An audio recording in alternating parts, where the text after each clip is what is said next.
en algún lugar de los archivos olvidados de un juzgado de Charleston, enterrados bajo décadas de daños por agua y abandono, yace un certificado de nacimiento que no debería existir. El documento, fechado en marzo de 1847, registra el alumbramiento de un niño por una mujer, llamada Celia, pero las notas del médico contienen medidas y observaciones que contradicen todos los principios conocidos de la gestación humana. Los números no cuadran con ningún entendimiento médico del embarazo. Ni de entonces ni de ahora la Sociedad Médica de Charleston selló silenciosamente los documentos relacionados en 1849, y 3 de los médicos involucrados en el caso abandonaron el estado en un plazo de 18 meses, sin volver a ejercer la medicina jamás. Durante más de siglo y medio, los descendientes de quienes fueron testigos de lo ocurrido se han negado a discutir los detalles, transmitiendo únicamente advertencias de dejar en paz la historia de Celia. En esta noche, examinamos los hechos documentados de un caso que desafía toda explicación racional, no por medios sobrenaturales, sino por circunstancias tan perturbadoras que quienes conocieron la verdad eligieron el silencio antes que la revelación antes de continuar con la historia de Celia y el embarazo imposible que aterrorizó al estamento médico de Charleston. Necesito que hagas algo. Suscríbete ahora mismo a este canal, porque historias como esta, que la historia intentó enterrar, no se cuentan en ningún otro lugar. Y comenta abajo, ¿de qué ciudad o estado nos estás escuchando? Quiero saber hasta dónde llegan estos misterios estadounidenses olvidados. A lo que hizo el caso de Celia tan profundamente inquietante no fue lo que la gente afirmaba ver, sino lo que los profesionales médicos documentaron por escrito, medir fechas e imposibilidades físicas que ninguna ignorancia ni superstición podían justificar.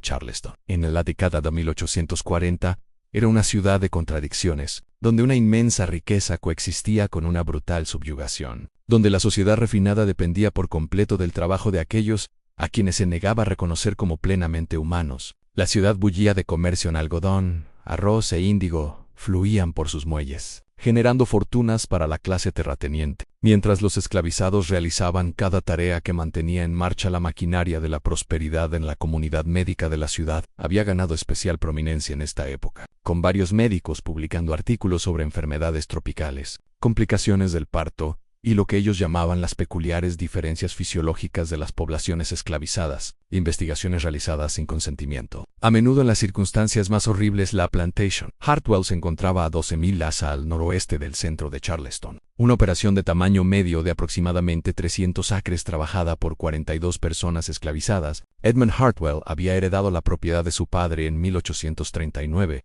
y, a diferencia de muchos de sus contemporáneos, se interesaba activamente en la gestión diaria de sus tierras. Su esposa Margaret había muerto en el parto en 1842, dejándolo sin hijos y, cada vez más amargado en el capataz, un virginiano trasladado llamado Thomas Gain, dirigía las operaciones reales con una eficiencia y crueldad notorias que Edmund ignoraba o aprobaba tácitamente. Celia había nacido en la plantación Hartwell en 1826, lo que le hacía tener aproximadamente 20 años, cuando comenzaron los acontecimientos de este relato. Los registros la describen como de complexión fuerte, capaz en los campos y en la cocina, y de carácter callado. Trabajaba principalmente en la casa principal, después de la muerte de Margaret Hart, encargándose de las tareas de cocina y limpieza.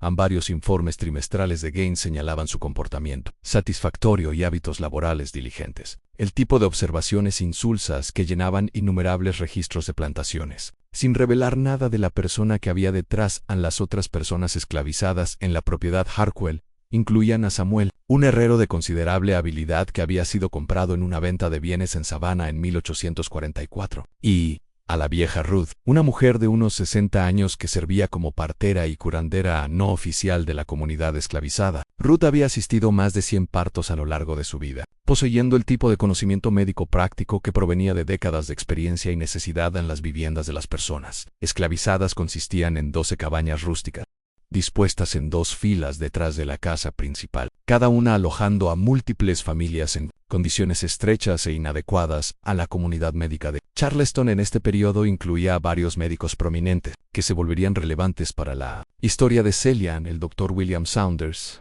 había ejercido en la ciudad durante 15 años, atendiendo principalmente a familias blancas adineradas, aunque ocasionalmente era llamado para tratar a personas esclavizadas, cuando su valor como propiedad justificaba la intervención médica. El Dr. James Pritchard, más joven y ambicioso, había llegado recientemente desde Filadelfia con nuevas ideas sobre obstetricia y había publicado 2 artículos sobre salud materna. El doctor Henry Strickland, el mayor de los tres, había ejercido durante casi 40 años y era conocido por su meticulosa documentación y su enfoque científico. El invierno de 1846 transcurrió normalmente en la plantación Hartwell. El algodón había sido recogido y procesado, los campos preparados para la siguiente temporada de siembra, y el ciclo interminable de trabajo continuaba sin pausa. Celia realizaba sus tareas en la casa principal, prácticamente invisible para Edmund Hartwell, salvo cuando él necesitaba algo. Las otras personas esclavizadas no notaron nada inusual en su comportamiento o apariencia durante esos meses.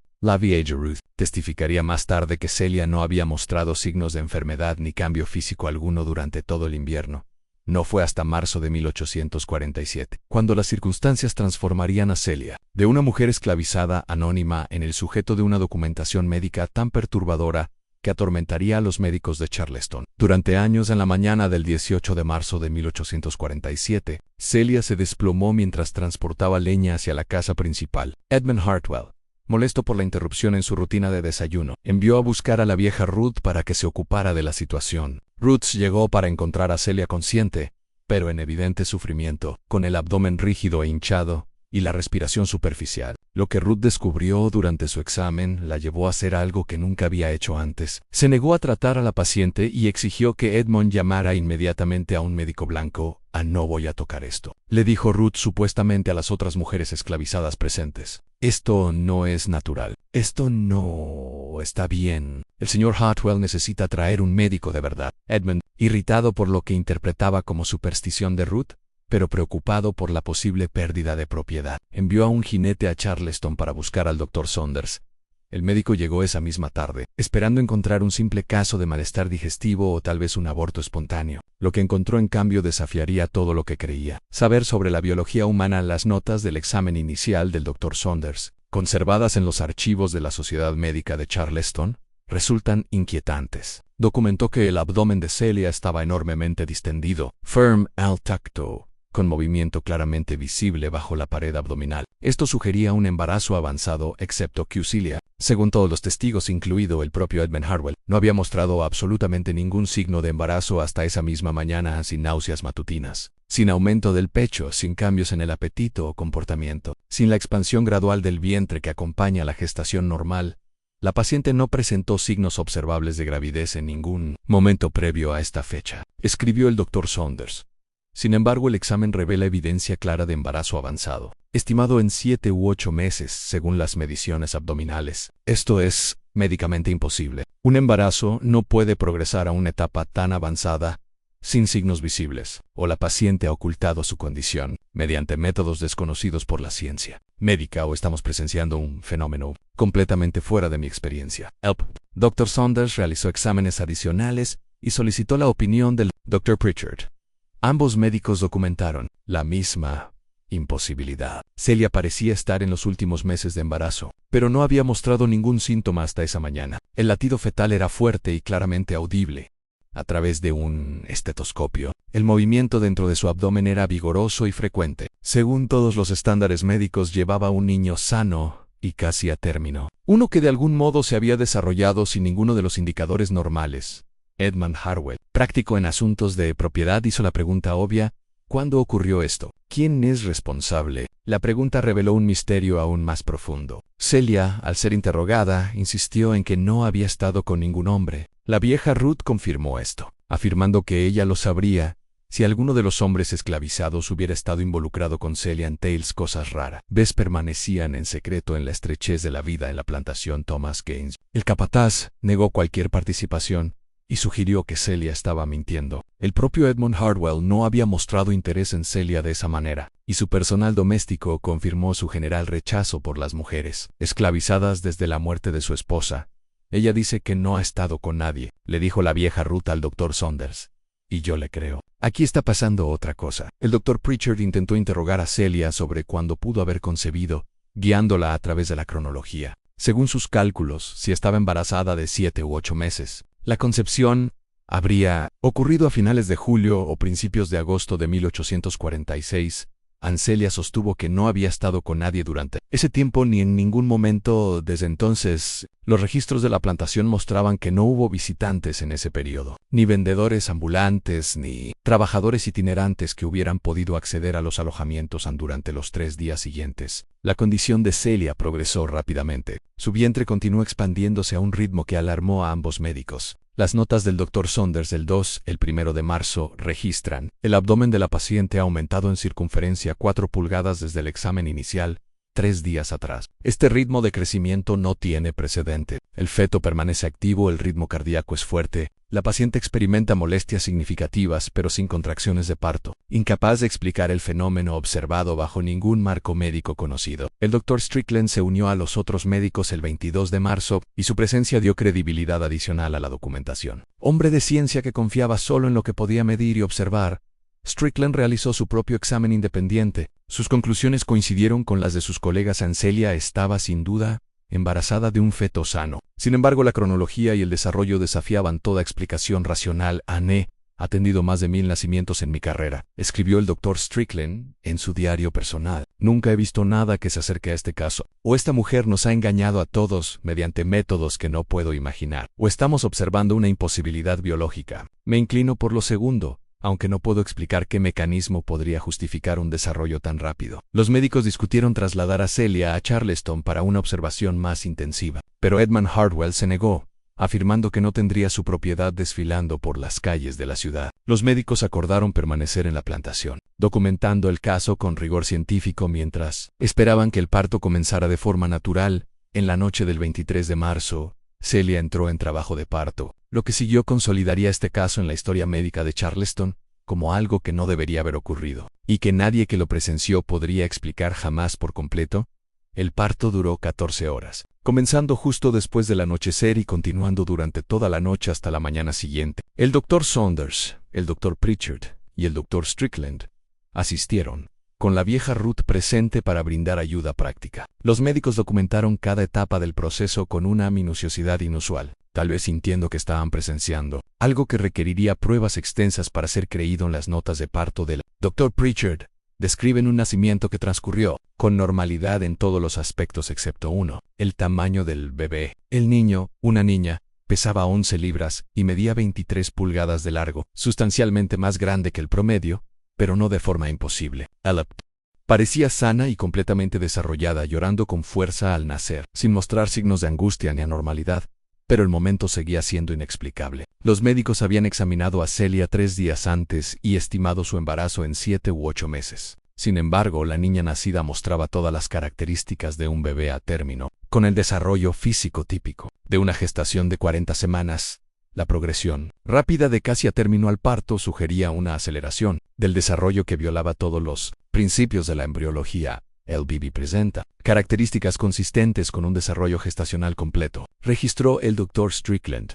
Pulmones completamente formados, llanto vigoroso, buen tono muscular, depósitos de grasa adecuados bajo la piel. Sin embargo, nuestro examen de la madre 5 días antes indicaba un embarazo de aproximadamente 32 semanas. O nuestra evaluación inicial fue dramáticamente incorrecta, lo cual no puedo aceptar, dado que se realizaron 3 exámenes independientes. O esta niña se desarrolló a un ritmo incompatible con la biología humana. Edmund Hartwell, presentado con una niña esclavizada sana, que eventualmente representaría valor adicional como propiedad. No le interesó especialmente el misterio médico. Le dio el nombre de Dina, como era su derecho, e indicó que Celia volviera a sus deberes tan pronto como se recuperara. Para él, la situación se había resuelto satisfactoriamente. No había sufrido pérdida alguna y había ganado una futura trabajadora, Anne. Pero los médicos no podían dejar el asunto allí. El Dr. Saunders, el Dr. Pritchard y el Dr. Strickland se reunieron en la oficina de este último en Charleston 3 días después del parto para revisar su documentación. Tenían mediciones, fechas, múltiples exámenes independientes, todo apuntando a la misma conclusión imposible. Celia había pasado de no mostrar signos de embarazo a dar a luz a una bebé de término en menos de una semana. Debemos considerar la posibilidad de que de alguna manera fuimos engañados, sugirió el Dr. Pritchard durante la reunión. Quizá la mujer ató su abdomen durante toda la gestación, ocultando su condición hasta que ya no pudo hacerlo. Tales prácticas no son desconocidas. El Dr. Strickland negó con la cabeza. Examiné su ropa. No había vendajes ni compression, y ningún vendaje podría ocultar un embarazo tan completamente como para que no mostrara absolutamente ningún cambio físico durante 8 meses. Solo los senos habrían aumentado significativamente. Su andar habría cambiado, habría ganado peso más allá de la región abdominal. Cada persona esclavizada en esa plantación afirma que ella no mostró signo alguno hasta la mañana del 18 de marzo. Entonces, ¿qué propone?, preguntó el Dr. Saunders. Que el bebé se materializó dentro de su útero en cuestión de días. Que la gestación humana puede acelerarse hasta completarse en menos de una semana. Tal afirmación destruiría nuestra credibilidad profesional. Los 3 hombres se quedaron en silencio,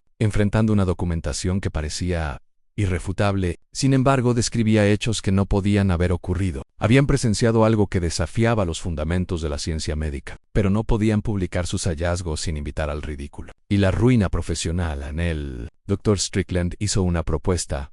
Enviamos un informe sellado a la Sociedad Médica de Charleston documentando nuestras observaciones sin sacar conclusiones. Presentamos los hechos tal como los registramos en las fechas, las mediciones, los exámenes. Reconocemos la imposibilidad del observado mientras afirmamos que nuestra documentación es precisa. Los médicos del futuro, con más conocimiento del que nosotros poseemos, quizá puedan explicar lo que nosotros no podemos. Los otros médicos aceptaron este compromiso. El 3 de abril de 1847 presentaron su informe conjunto a la Sociedad Médica de Charleston, acompañado de todas sus notas de examen, mediciones y observaciones. La respuesta de la sociedad llegó 2 semanas después. El informe sería aceptado y sellado, pero no publicado ni distribuido. El caso del embarazo imposible de Celia sería preservado para la posteridad, pero ocultado al escrutinio público en la Junta.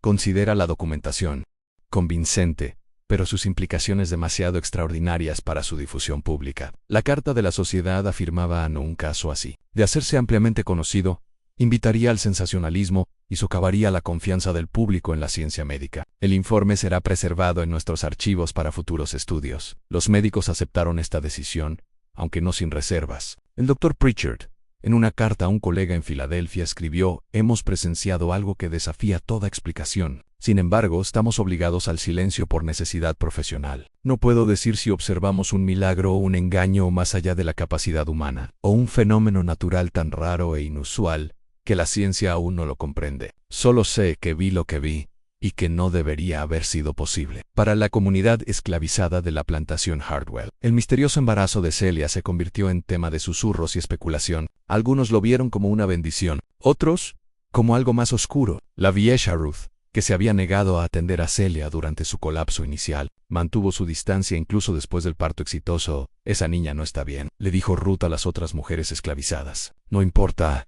que parezca sana. Hay algo mal en cómo llegó al mundo». Celia se recuperó físicamente del parto en unas pocas semanas, pero quienes la conocían notaron cambios en su comportamiento. Si antes había sido callada y discreta, ahora parecía retraída y temerosa. Se negó a discutir las circunstancias de su embarazo con nadie, insistiendo simplemente en que no había estado con ningún hombre y que no sabía nada más. Edmund Hartwell, fiel a su palabra, puso a Celia de vuelta al trabajo en la casa principal. La pequeña Dinina quedó al cuidado de otras mujeres esclavizadas durante el día, como era la práctica habitual. Durante varios meses, la situación pareció estabilizarse en una nueva normalidad, un misterio presenciado, documentado y luego deliberadamente enterrado. Empero, la historia de Celia estaba lejos de haber terminado en las circunstancias imposibles de la concepción y rápido desarrollo de Dinina. Serían solo el primer capítulo de un misterio que se profundizaría y oscurecería a medida que la niña creciera. El desarrollo temprano de Dinina progresó normalmente según todas las apariencias. Se alimentaba vigorosamente,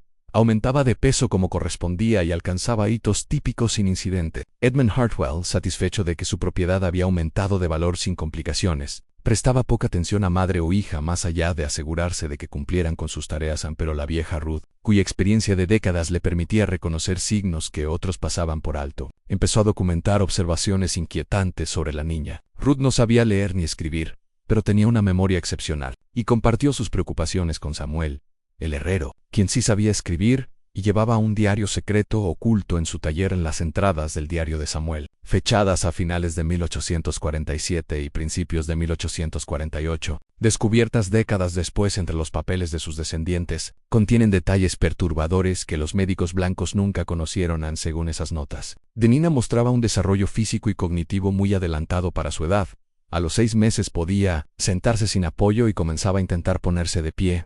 Hitos típicos varios meses después. A los 8 meses pronunció sus primeras palabras, no balbuceos infantiles, sino palabras claras y reconocibles. Ruth dice que la niña no es natural. Escribió Samuel en octubre de 1847, dice que está creciendo demasiado rápido, aprendiendo muy pronto. Dice que le recuerda algo, pero no quiere decir que las otras mujeres están asustadas de la bebé. Casi no la miran. Celia no dice nada, solo baja la cabeza y hace su trabajo. El desarrollo acelerado, aunque inusual, podría haberse considerado excepcional, pero no imposible. Algunos niños simplemente avanzan más rápido que otros, pero otras observaciones registradas en el diario de Samuel sugerían algo mucho más inquietante. La niña no llora, como otros bebés. Escribió Samuel en diciembre de 1847. Ruth dice que ella nunca oyó llorar a un bebé así. Dice que suena mal, como algo que intenta sonar como un bebé, pero sin lograrlo del todo. Las mujeres dicen que escuchan a la niña hacer sonidos por la noche, sonidos que ningún bebé debería hacer en febrero. D. 1848.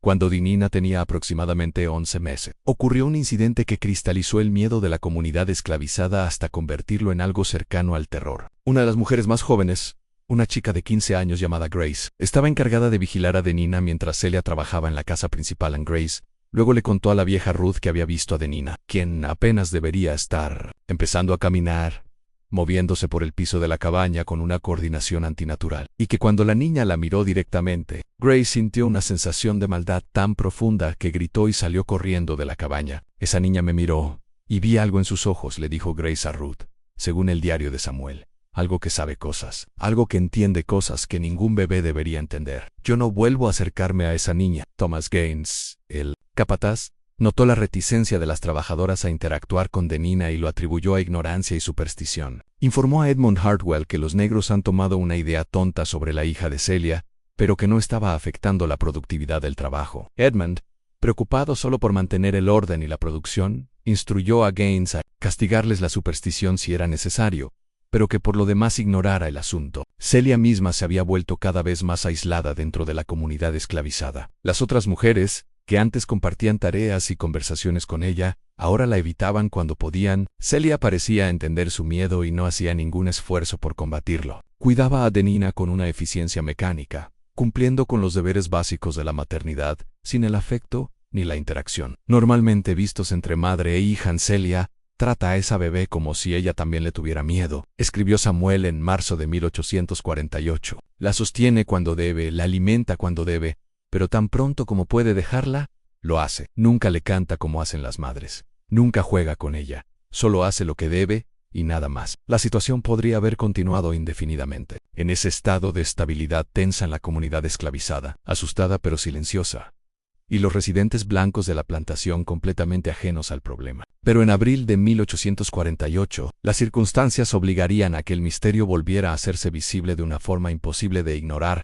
El Dr. Pritchard, uno de los médicos que atendieron el nacimiento de Denina, estaba visitando una plantación vecina por asuntos médicos cuando se encontró con Celia y la niña afuera de los terrenos Hartwell. Curioso por cómo se había desarrollado la bebé del embarazo imposible, se acercó para realizar un examen informal. A lo que observó lo alarmó profundamente en Denina. Con poco más de un año, mostraba un desarrollo físico y cognitivo equivalente al de una niña de al menos 2 años. Caminaba con equilibrio seguro, hablaba en oraciones cortas pero completas, y demostraba habilidades de resolución de problemas muy superiores a su edad cronológica. Además, sus proporciones físicas parecían sutilmente incorrectas de forma que el Dr. Pritchard no podía articular con exactitud a la longitud de las extremidades respecto al torso, el tamaño de la cabeza, el espaciamiento de las facciones. La niña está desarrollándose a un ritmo extraordinario, escribió el Dr. Pritchard en su diario personal esa noche. Si no hubiera asistido a su nacimiento yo mismo, si no tuviera documentación de su fecha de parto,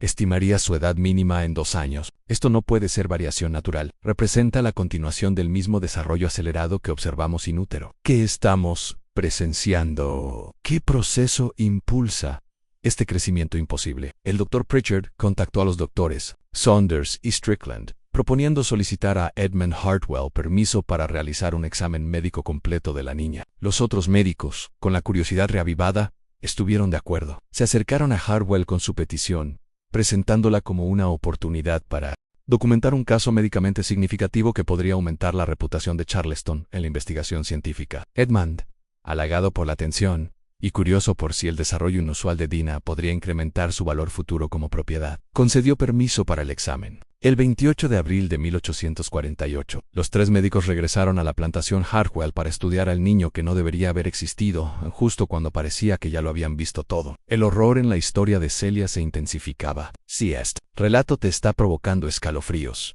comparte este video con un amigo que ame los misterios oscuros. Dale like para apoyar nuestro contenido y no olvides suscribirte para no perderte historias como esta. Descubramos juntos qué sucede después.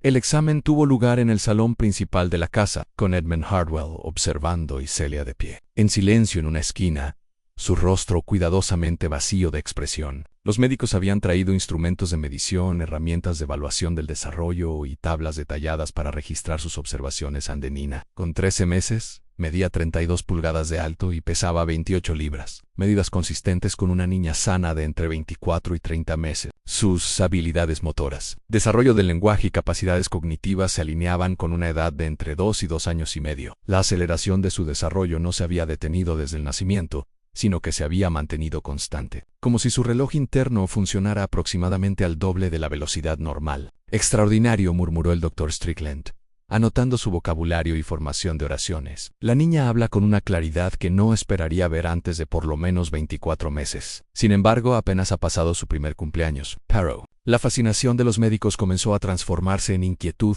mientras continuaban el examen. El Dr. Pritchard observó que los reflejos de Dina eran inusualmente rápidos. Sus respuestas a los estímulos eran casi preternaturalmente veloces. Sus ojos seguían el movimiento con una intensidad y atención más propias de niños mucho mayores, y había algo en su mirada, en una cualidad de conciencia y atención que resultaba inquietante en un bebé. Nos observa, comentó en voz baja el Dr. Saunders, con propósito, como si nos estuviera evaluando. Las observaciones más perturbadoras surgieron durante el examen físico. Cuando el Dr. Strickland intentó examinar la garganta y boca de Dinina, la niña se apartó con una fuerza sorprendente. Cuando insistió, ella lo miró directamente y dijo con perfecta claridad: «No, eso duele». Los 3 médicos intercambiaron miradas. La frase en sí no era extraordinaria.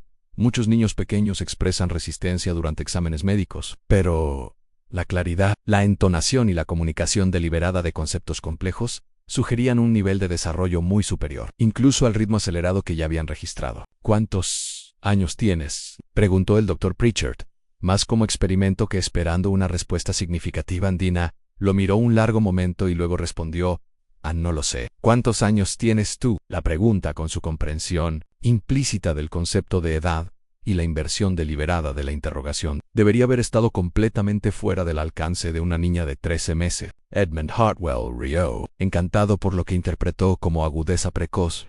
Los médicos no rieron y completaron el examen en silencio, registrando medidas y observaciones con creciente incomodidad. La niña estaba sana según todos los parámetros médicos: en latido fuerte, pulmones claros, buen tono muscular, peso apropiado para su estatura. Pero la totalidad del observado sugería que algo profundamente incorrecto estaba ocurriendo, a pesar de la aparente salud, aun cuando se preparaban para retirarse. El Dr. Strickland hizo una solicitud inusual al señor Hartwell.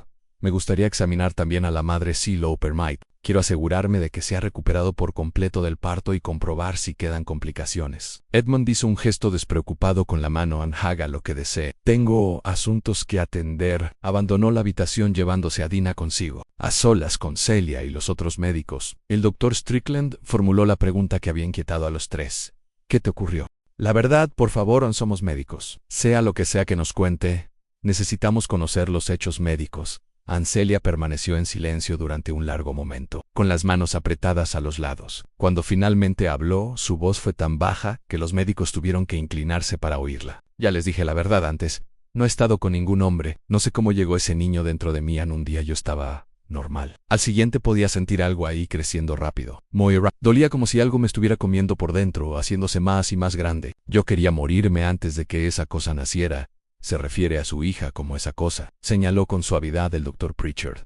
«¿Por qué?». «Porque ella no está bien», dijo Celia, y por primera vez una emoción auténtica quebró la fachada calculada de su expresión. «Yo la parí, pero no es mía.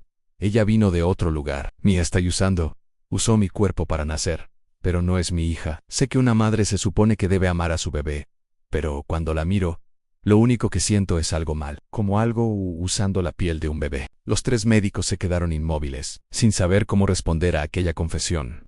El Dr. Saunders intentó recurrir a la racionalidad. Veces las mujeres tienen dificultades para vincularse con sus hijos, especialmente bajo circunstancias traumáticas. No estoy loca, interrumpió Celia, su voz afilada. Sé lo que están pensando, un pobre esclava, no sabe nada, tiene ideas raras. Pero ustedes la vieron, la examinaron. Saben que algo no está bien. Tienen sus medidas y sus números, pero ustedes también lo sienten, ¿verdad? Esa niña no es natural. Los médicos no podían negar la inquietud que habían sentido durante el examen ayer. Dr. Strickland carraspeó. Hemos documentado ciertos aspectos inusuales del desarrollo de la niña. Su ritmo de crecimiento no tiene precedentes, pero inusual no es lo que estoy diciendo, respondió Celia. Y ahora había miedo en su voz, crudo y sin disfraz. Esa niña sabe cosas. Entiende cosas que ningún bebé debería entender. Y se está volviendo más fuerte. Si sigue creciendo a este ritmo, si sigue haciéndose más lista tan rápido, ¿qué será en 1 año, en 2? Algo que pueda parecer una niña pero que no lo sea. Antes de que los médicos pudieran responder, la puerta del salón se abrió y Edmund Hartwell regresó con Dinina caminando a su lado. ¿Han terminado con su examen? Pregan. Tengo trabajo que atender. A los médicos recogieron sus instrumentos y se marcharon, agradeciendo a Edmund por su cooperación. Mientras regresaban a Charleston, ninguno habló hasta que estuvieron lejos de la plantación. Esa mujer le tiene terror a su propia hija, dijo al fin el Dr. Pritchard. Y después de ese examen, no puedo decir que su miedo sea completamente irracional. Somos hombres de ciencia, respondió el Dr. Strickland, aunque su voz carecía de convicción. Debe existir una explicación racional para el desarrollo acelerado de la niña, alguna condición rara, quizá de naturaleza genética, que aún no hemos documentado ni comprendido. ¿Y si no la hay?, preguntó el Dr. Saunders. Si lo que estamos observando queda fuera de los límites de los fenómenos naturales, ¿entonces qué? La pregunta quedó suspendida en el aire. Sin respuesta presentaron un segundo informe, sellado ante la Sociedad Médica de Charleston, documentando el desarrollo acelerado de Dinina y los aspectos inquietantes de su examen. La respuesta de la sociedad fue breve: continúe en observación si es posible. No discutan el caso públicamente. Se justifica investigación adicional. Pero dicha investigación sería difícil. Cuando el Dr. Pritchard intentó programar un examen de seguimiento 3 meses después, Edmund Hartwell se negó. La niña está sana y es valiosa, escribió. No veo necesidad de más intromisión médica. Ya tienen su documentación. Confiemos en eso. Los médicos no tenían recursos legales para forzar el acceso. Dinina y Celia eran propiedad, y Edmund tenía todo el derecho de negarlo. Frustrados pero impotentes, solo pudieron preguntarse cómo continuaba desarrollándose la niña desde la distancia. Las entradas del diario de Samuel de este período revelan que las condiciones en la plantación Hartwell estaban deteriorándose. El miedo de la comunidad esclavizada hacia Dinina había aumentado.